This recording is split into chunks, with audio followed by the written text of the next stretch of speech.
In this video, we're going to have a look at a few ways that we can find the area under a curve, starting with a few common approximations for the area under a curve, including rectangle method and trapezoidal method.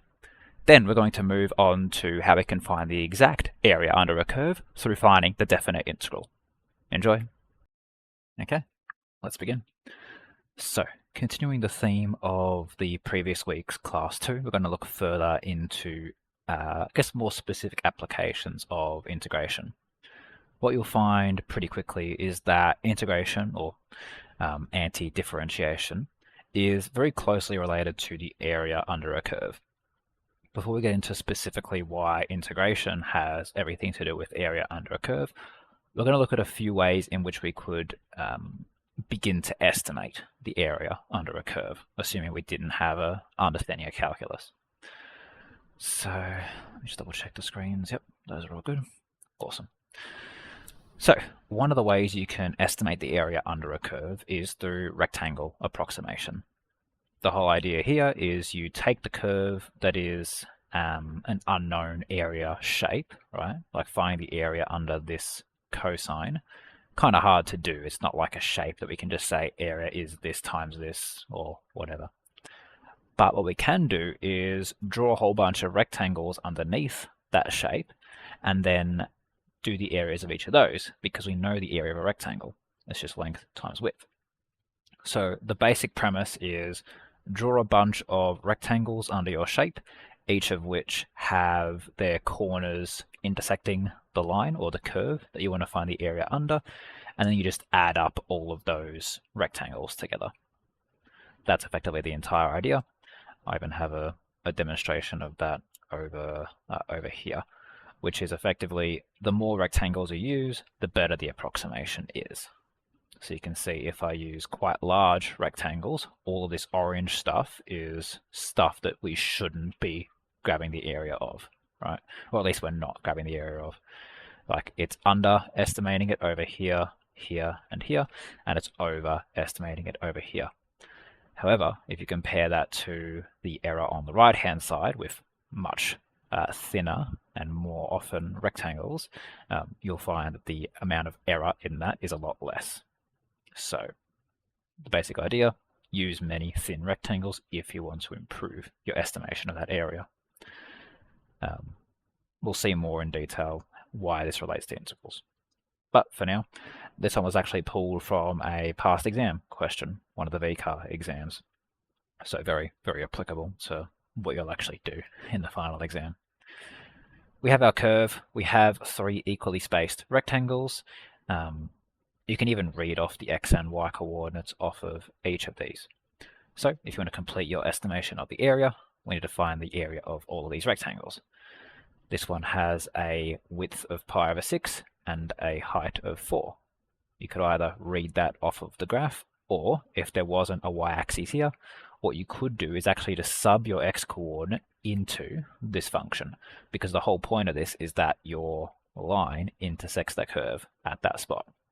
So you'd find if you were to sub in pi over 6 here and simplify this all the way down, you would in fact get y equals 4. That's going to give you the area of that first rectangle, which is, well, apparently I wrote a lot here. That was me, yeah. This is the subbing in pi over 6 and having that simplified down. This first bit is saying width of pi over 6, length of 4, multiply those two things together, you're going to get the first area. Now, the interesting thing to keep in mind here is that when you're considering the length and width of this rectangle, you don't say pi over 3 and 2. The x-coordinate is slightly different to the width of a rectangle. Pi over 3 as a width would mean from here to here. So in pretty much all circumstances, unless it's really weird, the width of all the rectangles is going to be the same. Each of these values are separated by pi over 6. If you repeatedly add pi over 6, you get all of these values. Very often, the width will all be the same. It's usually the heights that are different. So that's why we're going to have all of these different heights. Pi over 6 is the same for all of them. There was a height of 4, there was a height of 2, there was a height of 1, as read off of the graph or by subbing in those x values. Then all you would do is just add all those areas up together, and that gives you your final area. That's the gist of it. Anything to clarify there? Let me know. Because all we do in the next step, or the next approximation, is do pretty much the exact same thing, but we use a different shape. This time we're doing the trapezoidal approximation, which means drawing a bunch of trapezoids in your shape. Now, the whole point here is that if you use trapezoids, your area approximation is going to be a lot better.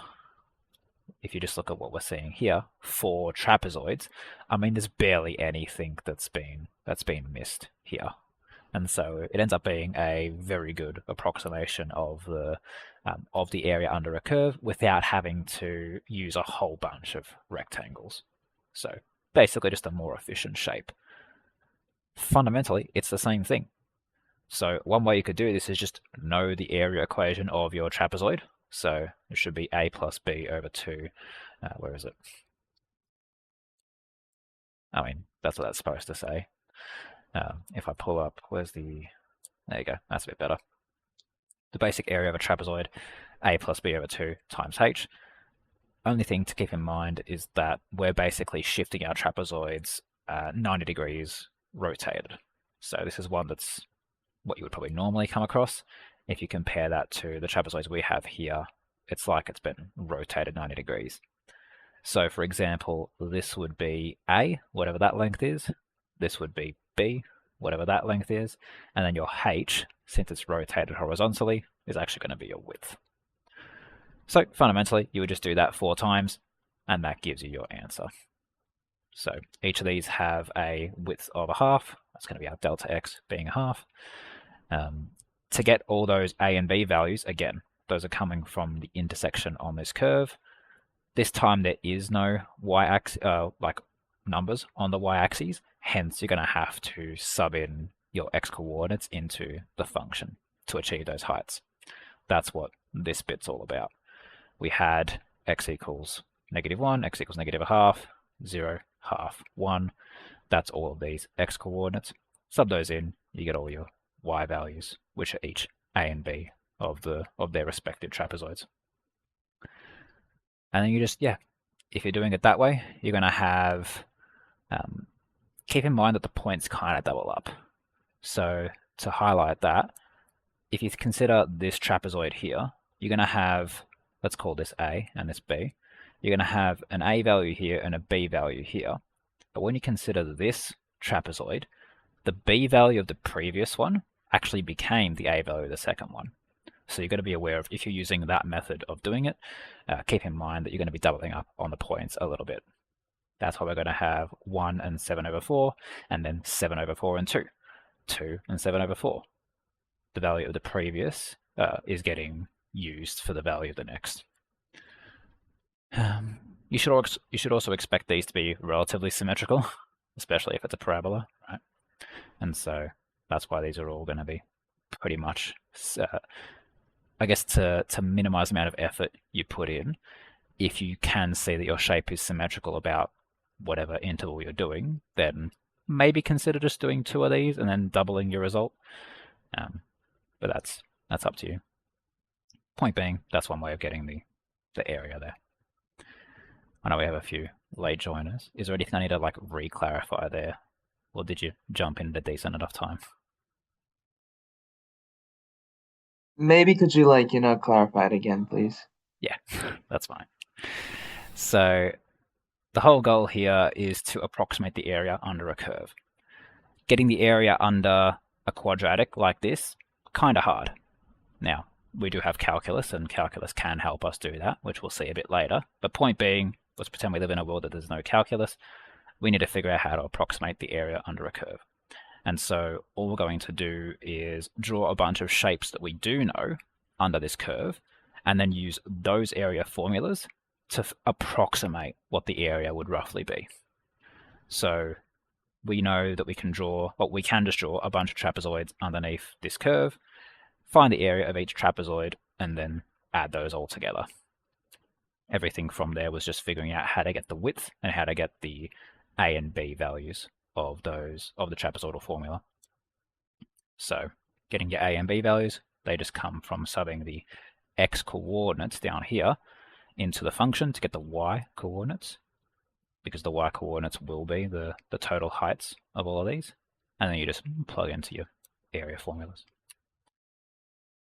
Did that fill in any blanks or further?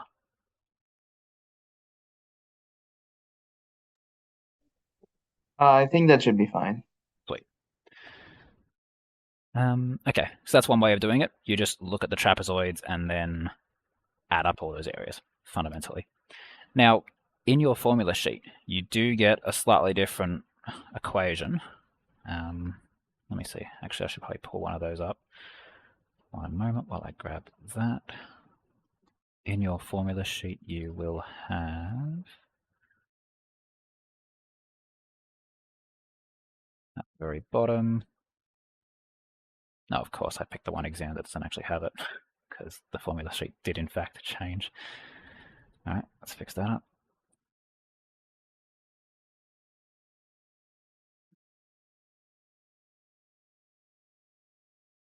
You'll have this.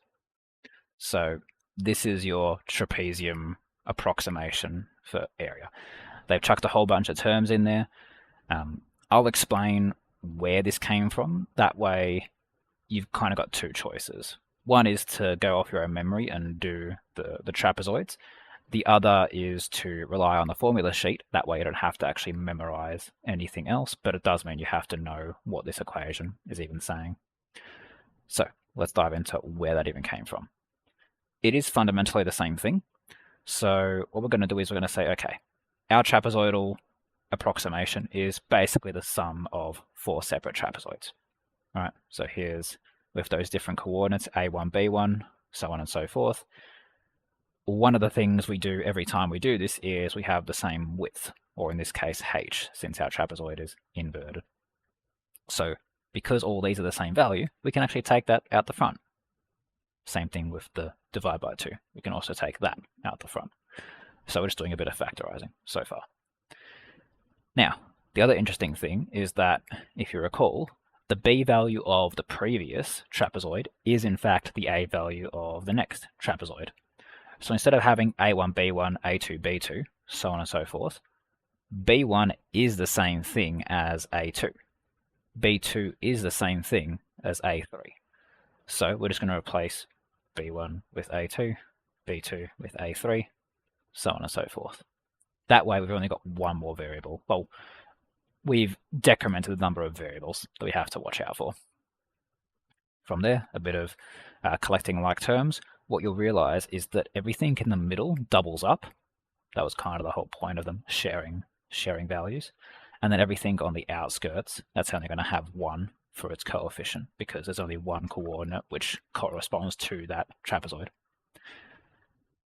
From there, these are just f of x values, right? Those heights were just values of f of x. So f of -1 is a1. F of -1/2 is a2. And since there's 2 of them, you just want to double that up. The height value we know was 1/2, so you're just going to chuck that in there, or I guess the width in this case. And then, yeah, you just simplify. So this is effectively another way of doing it. They've done things ever so slightly different. This bit should all be clear enough now. Those are just your f of x values. However, they did change this bit here. Here's how this one works. xn is just the final x coordinate. x0 is the first x coordinate. So if we look at what we had, xn would be 1, x0 would be -1. That's that. N is the number of trapezoids in your equation. We have 4 trapezoids, n is going to be 4. If you sub in these values into those spots, you will simplify down to 1/4. It'll give you that. So anything more to clarify around how to use this rule if you would like to?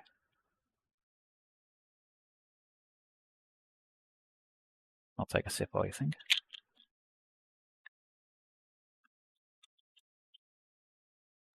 Cool. All right. So that's the approximation side of things. Does show up on the exam, so worth practicing a few of those for sure. But to continue on with the lecture, we'll show how you can get a perfect understanding of the area under a curve rather than just approximating. So I had this little graph over here depicting where if you used smaller, thinner rectangles, but more of them, you would get less error in the overall shape. You don't really need to know where this comes from exactly. This is more so just as a for fun sort of situation. Definition-wise, we're going to define all the widths of each of these rectangles as dx. So kind of like how you'd have delta x for your widths, like distance of x, we're going to call them dx. From before, we know that the height of each of these rectangles is going to be f of x, going to be the y value for that particular x value. So the height of these is all going to be f of x. Now, each of these rectangles contributes an incremental amount of area to the overall shape, right? This one plus this one plus this one, they all give a little bit of area to the overall shape. So we're going to call that dA. Now dA, the incremental area, is just length by width every single time. If your length is f of x and your width is dx, then you just replace the L and the W with those two things. That gives you this equation here, starting to look like an integral. If you rearrange that equation, you actually get dA on dx equals f of x. It's a bit funky to do that, but you can in fact rearrange these as if they were fractions. Oh, that is a bit contentious, but unless you're in math circles, that doesn't really mean anything to you. Point being, if you have dA on dx equals f, then if I just do the antidiff of dA on dx, I should just get back to A, the area. If dA is the incremental area, then the antidiff of that should just get me to A, the area. What this tells us is that if you antidiff f for whatever given domain, you will get the area under that curve. You don't need to know where that comes from. This is more so just if you're ever curious. Cool. So how do we actually use this? Well, this comes to this idea of the definite integral. So it'll look very similar to what you've seen before, but what we have now are these terminals, so-called terminals, these A and B values. You can think of those just like the endpoints of an interval, effectively. The definite integral is actually a calculation. Rather than just doing the antidiff, what you do after finding your antidiff, so you antidiff to get capital F of x, all you do after that is you sub in the upper and lower bound into your antidiff function and then do a subtraction between them. So it's going to be antidiff to get your capital F of x, like in this example here. We antidiff the x squared to become all of this. That gives us capital F.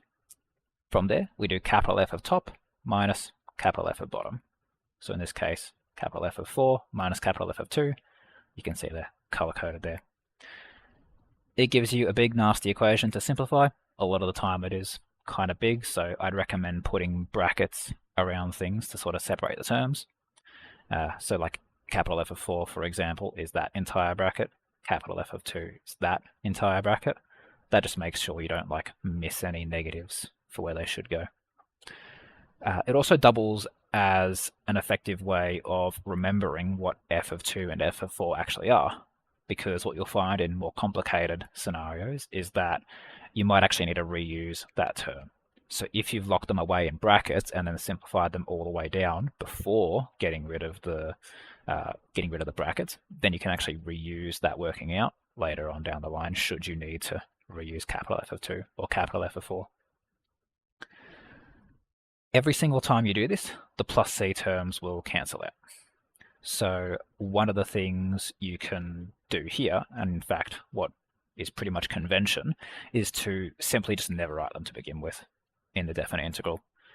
Every time you see working out for the definite integral, you'll, like the vast majority of the time, you'll not see a plus c in the working out, simply because they always cancel out. As far as what we actually got as a final result, this 128/3 simply means that the area under our curve, that quadratic, is equal to 128/3. Now, there might be some unit required there. It might give your units in centimeters squared or whatever that happens to be. If it's not mentioned and it is like an area kind of thing, you would say units squared. That's more so for application style things though. If they just want you to find a definite integral, like if this is all they ask you to do, then leaving off the units squared is appropriate under those circumstances. Anything to clarify there?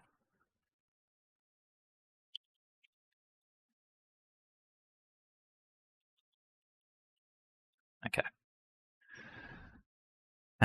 This one here is a bit of a work in progress. So I've recently updated the notes to show a whole bunch of properties of definite integral. Some of them you'll recognize, specifically number 2 and number 3. The whole idea that you can take a coefficient of k out the front, and you can take, if your anti-diff is a sum or subtraction of a bunch of different functions, and you can split that integral up. In fact, we used that when we were doing this anti-diff here. This was a sum and subtraction of a couple of different terms, so you just did the anti-diff of those individually. So those are still there, even if we do have terminals around them. There's a few others that come up. The one that I do have an example for as of now is going to be this example one here, which says you can have the definite integral over a certain domain. One thing you can do with that is actually split it up across semi-domains. So I'll show you what that looks like. One pretty typical example in an exam, usually it's in the multi-choice section, is as follows.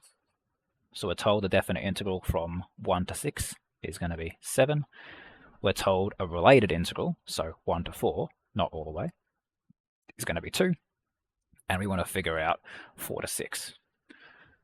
Fundamentally, what we're saying is, if you think about like things in terms of the number line, the 1 to 6 integral can be thought of as the entire domain, the area of the entire domain.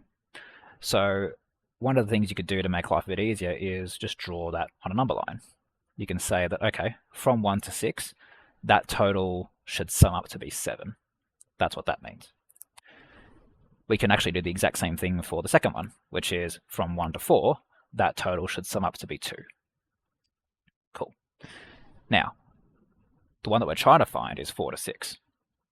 4 to 6 is this section here, which means to fill this in, we need to figure out what adds to 2 to give 7. That's, fundamentally what's going on. The whole idea is you can split up a big integral into 2 separate small integrals that cover the same domain. This is the kind of thing that'll come up in a multi-choice. I like solving it this way. If you're really into algebra, by all means, do something like this. But this seems a bit nicer to me. Any questions around that one? I'll have examples of all the other weird stuff that's going on there, but for now, this is by far the main one. The others are more complicated. Okay. What we've been doing so far is known as finding the signed area under a curve. So sometimes when you do this, you'll get a negative result. The reason why is that area under the x-axis is considered negative, area above the x-axis is considered positive. So if you were to find the signed area of this quadratic from 1 to 4, one of the things you'll notice is that some of that is below the x-axis, some of it is above the x-axis. The good news is, when finding signed area, you don't have to change anything. As I said at the beginning, signed area is the same thing as finding the definite integral. So if it says find the signed area of this quadratic from 1 to 4, you just do the definite integral from 1 to 4, exactly as you saw before. You change nothing about what you do. Where it gets more complicated is when they say find the unsigned area, or the total, or the bound area. Basically anything that doesn't say signed area, you can pretty much assume to be this other type of area. All that means is we want to consider all area to be positive. That poses a bit of a problem because we've got some section that is negative, some section that's positive. Fundamentally, all you want to do is identify which part is positive, which part is negative, and then use that idea of splitting your integral up to separate the negative from the positive. So we have from 1 to 4, we can see 1 to 2 is negative, and then 2 to 4 is positive. So that would be how you would split that one up. The question now becomes, how do we handle this negative part of the area? This bit is fine. We can just do integral from 2 to 4, and that works. Because it's all positive, we're still going to get a positive result. That's cool. There's a couple of ways you can handle this negative part of the area. One is to use a negative sign out the front. This is a purely negative number, so if I just multiply it by -1, I'm going to get the positive version of that. So that's one way of doing it. Just slap a negative sign out the front. The other sign, the other option rather, is a bit more niche, or at least harder to imagine. It's actually just by flipping the terminals. So instead of doing a 1 on the bottom and a 2 on the top, you now do a 2 on the bottom and a 1 on the top. Both of those things are equivalent, which you'll actually see in the math underneath. If you were to expand each of these out, I didn't give too much working out here. But point being, if you do either of these approaches, under both circumstances, you'll sort it out. One circumstance, you'll still get a negative here, but the negative cancels that down. The other circumstance, you will just get a positive number, both of which give you the value you want. You'll still need to know both. So while it's good to practice one in the beginning, you'll need to know both. And the reason why is because in another multi-choice that's quite common in the exam, what you'll find is they'll give you some nasty looking area or bound area equation, and they'll say which of these statements gives you the area under the curve. Some of them are going to have negative signs in them, some of them are going to have flipping terminals in them, and it's going to be your job to figure out which of those sequences that they give is actually the area under the curve for that particular question. So knowing both of these is in fact important. Wait, Chris. Yo.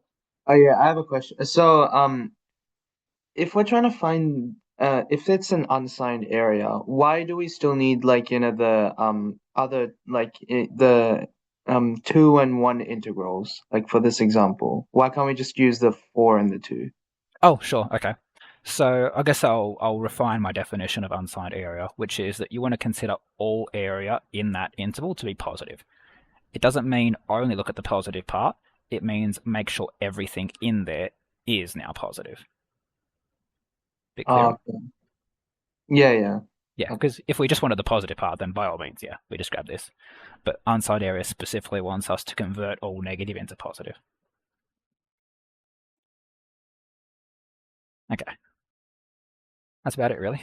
So again, this one is a bit of a work in progress. I'm going to have a whole bunch more examples of this nasty looking stuff.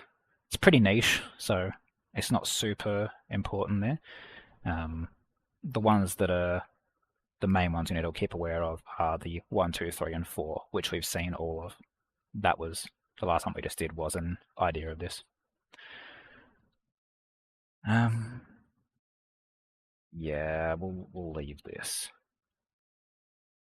Yeah, we'll do some questions. So we'll do at least one approximating the area, but the bulk of what you should be doing, well, the bulk of what comes up a lot is using integrals for solving this. So let's have a look.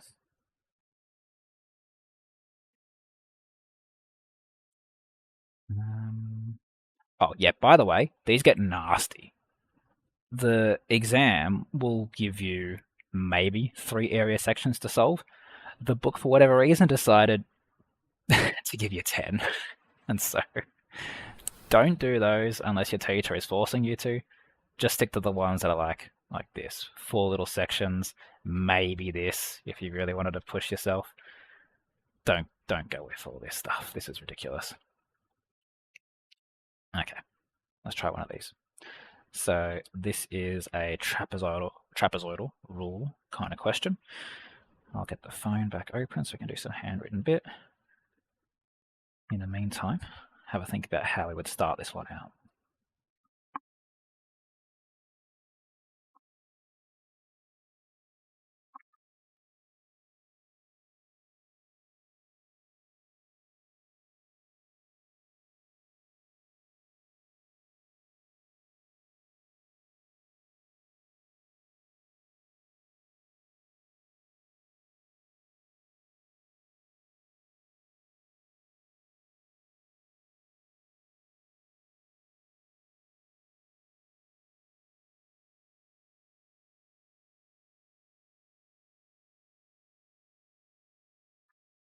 couple of ways you can do it. There's the formula sheet way, and then there's another way. Does anyone have any preferences? Which way seemed nicer?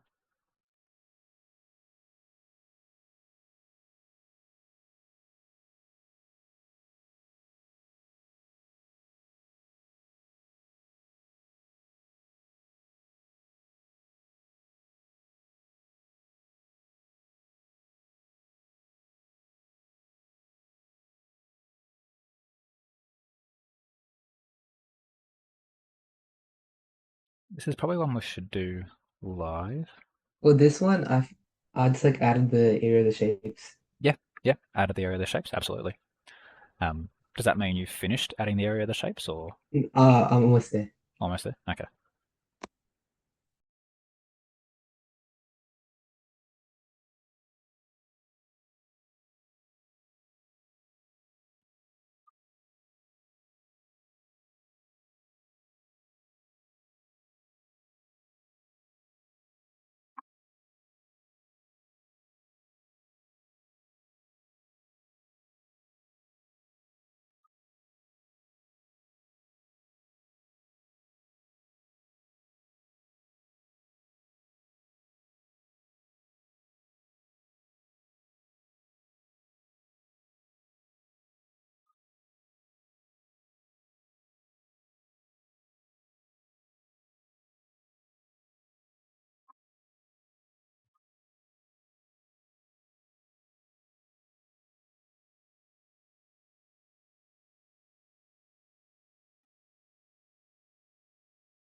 $69 units squared. Oh, really close. 68 is what it should have been, but I think the funny number takes precedence. The book is saying 68 anyway. I'd rather it be 69 just for the fun of it. Yeah, so I'll finish writing out all the different coefficients that should have been there. So both of those are 27, and then the last ones would have been A5 and B4, each of which being 44. So I guess, yeah, first clarify that you had the right trapezoidal. I mean, you should have, it's so close. H for all of them should be 1 because they're all separated by 1. Maybe the thing that was a bit weird was the initial value. That first height is going to be 0, which might have been harder to see. Was any of this different to what you had? No, that was the same. Was the same? Okay. So maybe some algebra slightly off, or maybe the books got it wrong. Point being, yeah, you just sub in all these different A, B pairs into your capital A. You pretty much ignore H because it's 1, and then, yeah, add them all up together. Does anyone want to see the algebra of that all happen, or are we fair enough on how you would sub those in?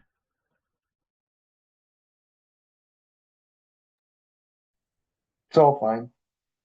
It's all fine? Yeah. Okay. Slightly similar thing in question 2, but this time you're given the rule instead of being able to read all these y values off of it. Now, you could have also subbed in the x in the first example as well to get the y's, but in this case, you're kind of forced to, because sure, they have ticks on here, which maybe this one here is 0.5, and maybe this one out here is 0.25, just because you can kind of maybe see from the rule. But yeah, the rest of it you'd have to sub in to get those y values. Otherwise, it's the same thing. These are all the same question pretty much every single time. Does anyone want to do any more of these, or would you rather move on to the integral side of things?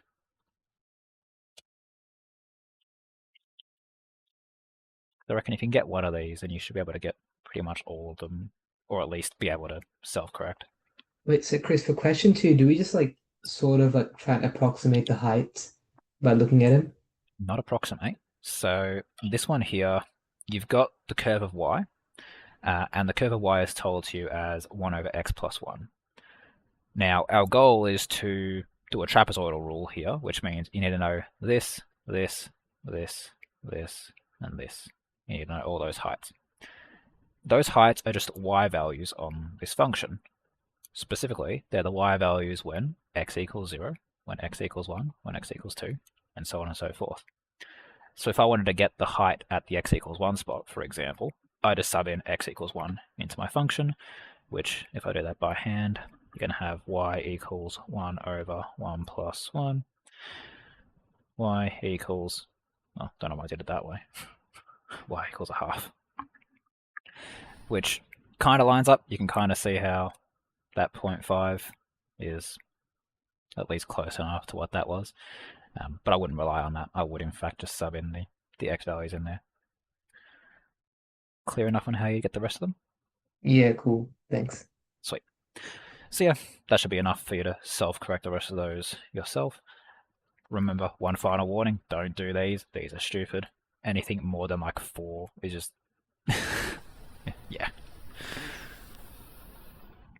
Cool. Alright, that's that one. The rest of this is on E, F, and I. Let's have a look. E, okay.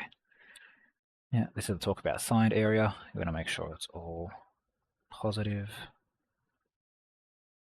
We often ignore the plus c term, so there you go. You can see another precedent of that in the textbook. Definite integrals, definite integrals. Yeah, so this one is just doing definite integrals in the context of just doing the integral. From part F onwards, you start thinking about that as area under a curve. So we'll do at least, yeah, we'll start with simpler one, 1a. Then we'll do a slightly harder one, and then move on to more of the unique questions. So that's going to be the integral from 1 to 2 of x squared dx. Got that written down. What I'll do is I'll also grab a screen grab of how we do definite integrals. Put that one in the chat so you can refer to that.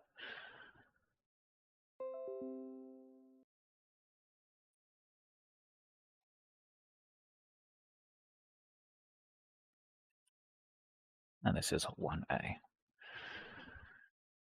Alright. So either do that yourself or do it live, up to you.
This is the answer 3.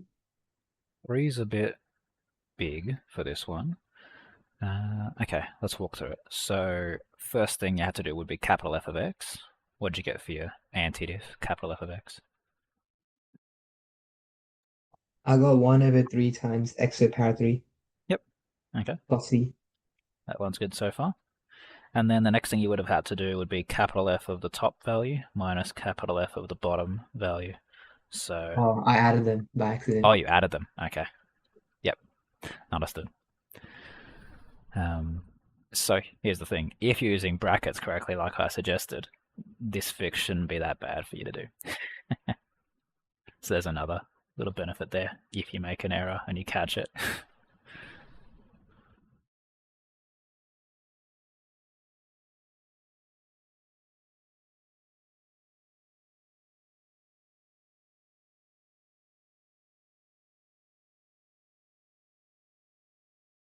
So is it 7/3? 7/3. Yeah.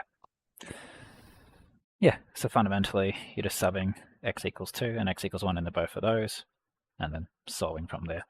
This one will be short enough to do, so I'll just write this out so everyone can see it.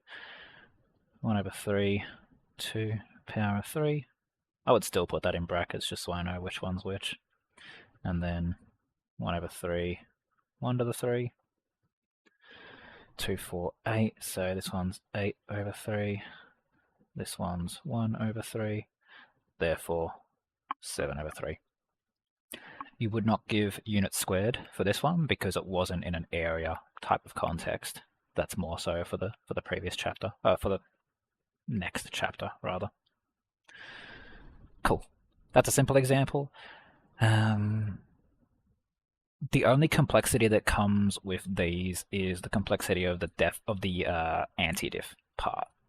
So unless you want to practice your anti-diffs, might be a better idea to move on to question 4. So, I mean, I guess you guys can do whatever you want, really. So if you'd rather practice some anti-diffs, be sure to do some of these more complicated ones. Otherwise, we'll do a 4a. I'll have that one written down.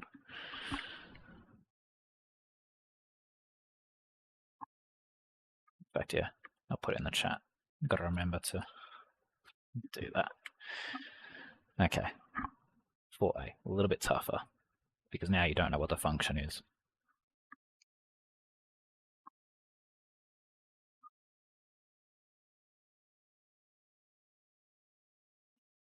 We want that, and we're told, I'll put it in red, we know 0 to 4 of h of x is 5. So green is what we want, red is what we know. What's going on? Wait, Chris. Yep. Isn't the answer just 10? It is just 10. Now, the reason why you say 10 matters, why are we Okay, so doubling it? basically, in one of the points, like if you have like, a number times with the function, you Mhm. can just bring it to like, outside of it. Yeah, And then, yeah. that's good. Yeah, so that explanation is exactly what I was looking for there. Just because there's a 2, I mean, I guess technically either way works. If you did say you're doubling the function, therefore double the area, that's technically the same thing. So, but yeah, I'm glad you mentioned that point. Absolutely, you can take that 2 out the front, and then what you're left with is just 2 of these, which is why that goes to 10. Nice. Okay, part B, that's a slightly different one again. So now you want to do integral of 0 to 4 h of x plus 3.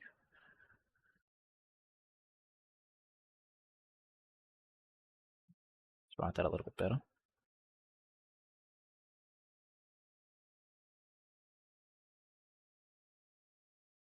I'll put some brackets around it to make it a bit of a hint on what should be done.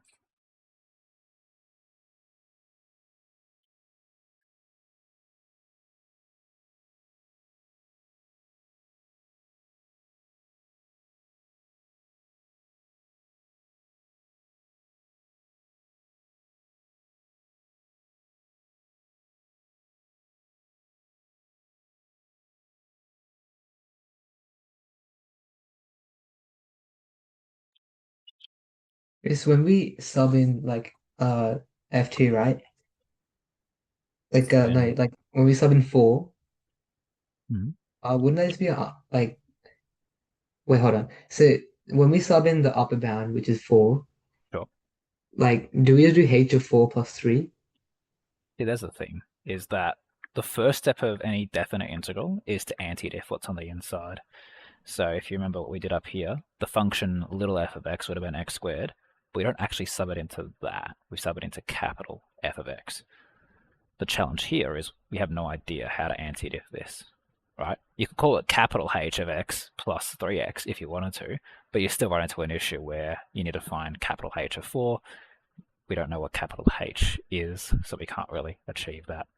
So the premise of all of these questions is to use those dot points, or at least the yeah, I'll bring up another. Where is it? It's to use these. Now I'll cut out the ones that are irrelevant. It's going to be from 1 to 4. 1 to 4 are the ones that make an appearance. 5 and 6 have made rare appearances in an exam. So I'll put that in the chat. Have another think about what you might do based on what's there.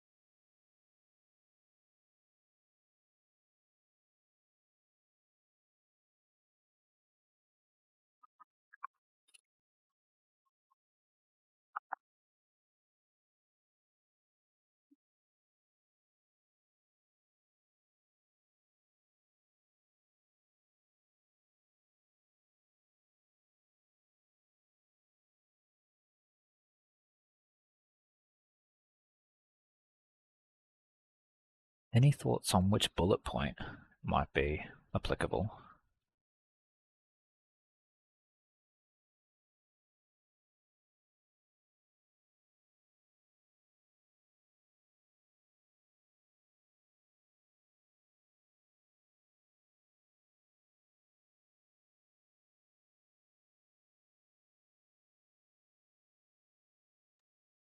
I was thinking maybe dot point three would be the closest, but Hmm. like three isn't really a function, so I'm not sure.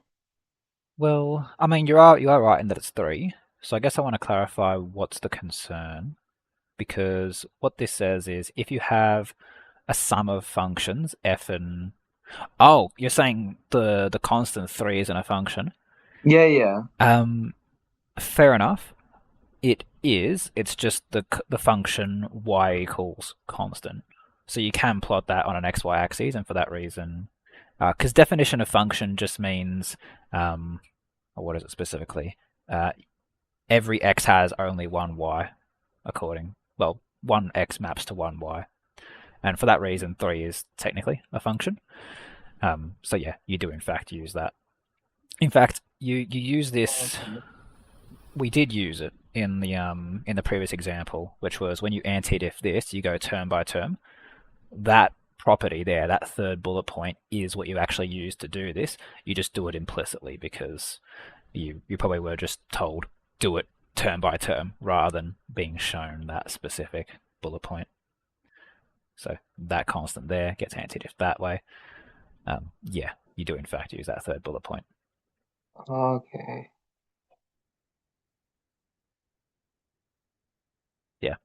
Wait, but then how do we anti-diff hx when we don't really know like what it is? Do we just put like n times hx to the power of n plus one? That would be assuming that h was a power function.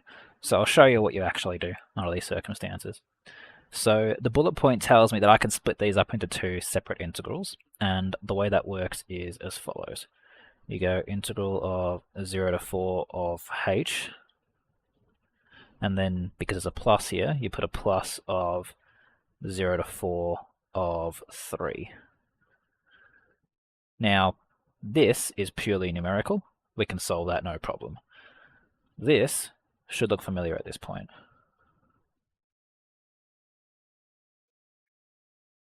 It's somewhere on this page. We know what that actually is already. Oh, 5. Yeah, there you go.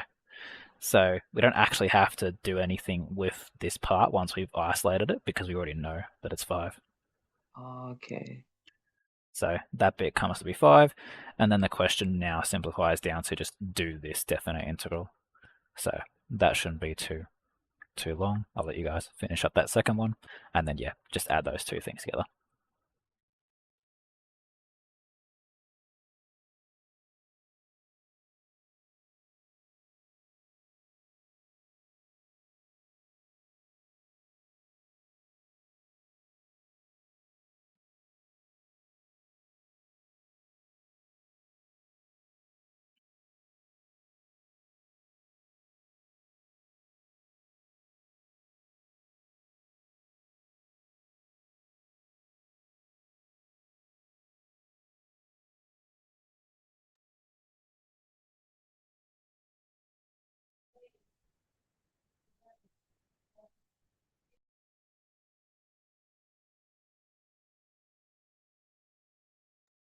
So would the answer be like 17?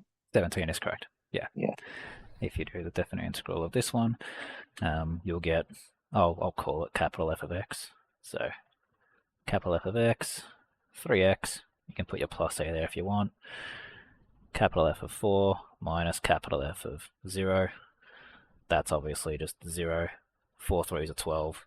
12 and 5 make 17. Sweet.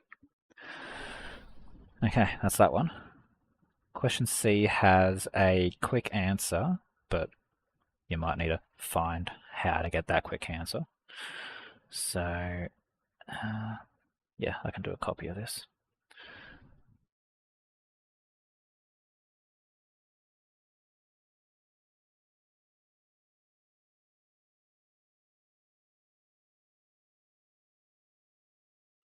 So we still have this, it's known, but we want to know what happens when we have 0, 4 like this.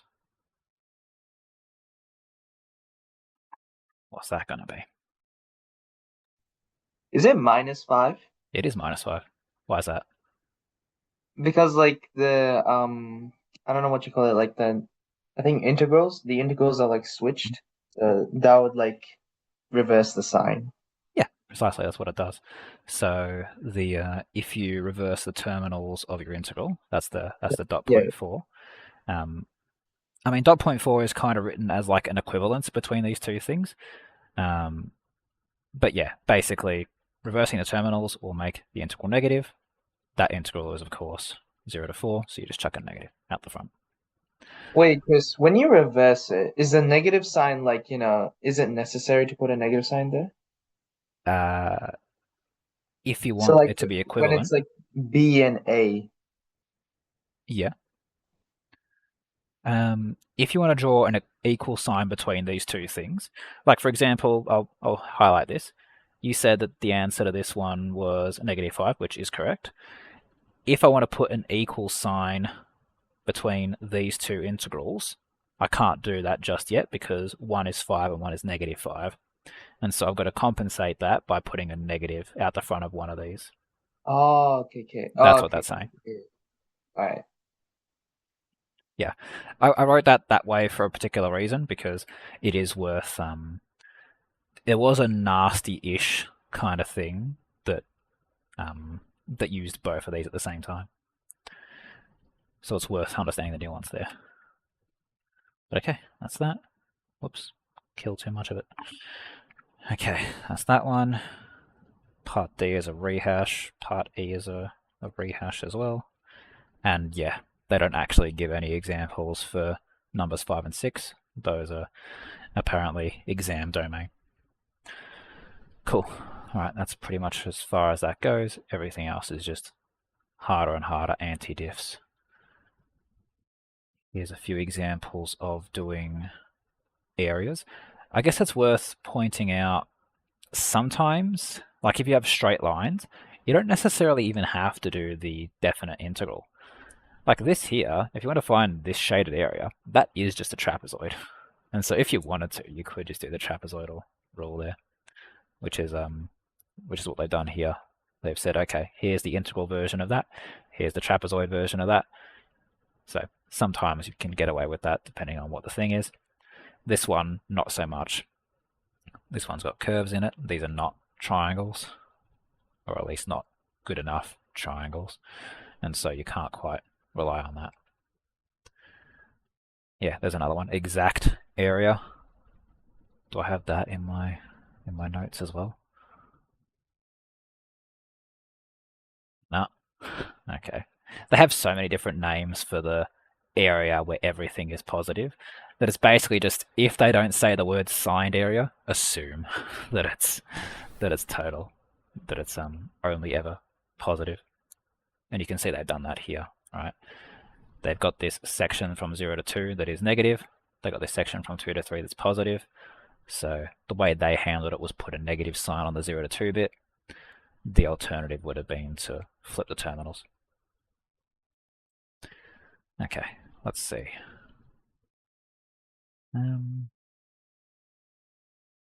Yeah, we could probably finish this off with just question 1.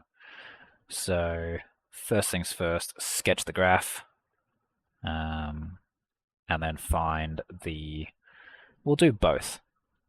Well, actually, I better pick one that has both then. This probably has both, part B. So sketch the graph of x cubed minus, oh, you know, I'm going to make up my own one just so we can practice it. So we'll do y equals x squared minus 4. That's going to look like this, which each of these cut at 2 and minus 2 respectively. And let's say I want to do the area from 1 to 4. Yeah. So 2 of them will do. One of them is going to be signed area, the other is going to be unsigned. So we'll talk broadly about it because I don't have too much time. Signed area, what would I do?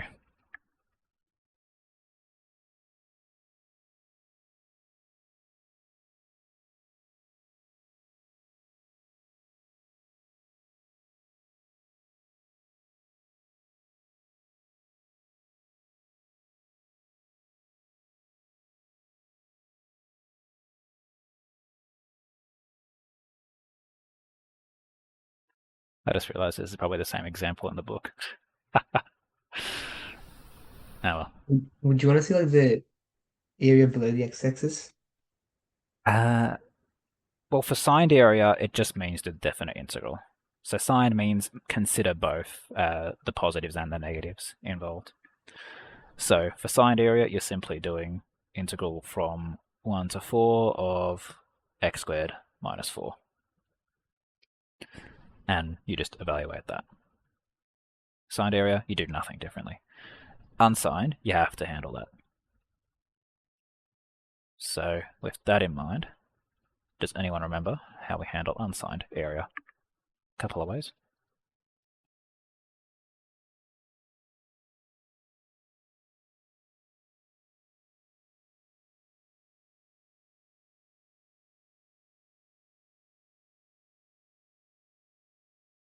We consider all the areas positive.